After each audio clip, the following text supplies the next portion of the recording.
அதிமுகவை ஒன்றிணைக்கணும், அதிமுக வலிமையாக இருக்க வேண்டும் அப்படின்னு நினைக்கக்கூடிய ஒருத்தரால டிஎம்கே புகழ முடியுமாங்க? ஏடிஎம்கேங்கிறதே ஒரு விதத்துல ஆன்டி டிஎம்கேங்க. ஏடிஎம்கே ரத்தம் ஓடக்கூடிய ஒருத்தர் அதிமுகக்குள்ள 1000 பிரச்சனை இருந்தாலும் அவரால் திமுகவை புகழ முடியாது இல்ல. இவர் திமுகவை புகழ்கிறார் என்றால் அவனை இவருடைய நோக்கம், இவர் எனக்குன்னு சொன்னது எல்லாத்தையுமே சஸ்பெக்ட் பண்ண வேண்டியிருக்கல. இதை நம்ம இன்னைக்கு சஸ்பெக்ட் பண்றோம். இதை என்னைக்கும் எடப்பாடி பழனிசாமி சஸ்பெக்ட் பண்ணி இருக்கிறார். அதனால்தான் அவர் இந்த விஷயத்துல ஒரு தீர்க்கதரிசி போல செயல்பட்டு இருக்கிறார் நான் சொல்றேன்.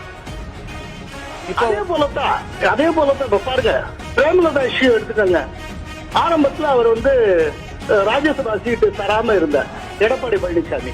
தந்திருந்தால் என்ன ஆயிருக்கும்? அங்க ராஜ்யசபா சீட்டு வாங்கிட்டு சுதிஷா யாரோ எம்பியா இருப்பாங்க, இங்க அவங்க டிஎம்கே கேம்புக்கு வந்திருப்பாங்க. ரொம்ப விவரமா செயல்பட்டு இருக்கிறார். அதனால ஓபிஎஸ் சேர்க்காத ரொம்ப சரியான முடிவு என்பதை ஓபிஎஸ் நிரூபித்து விட்டார்.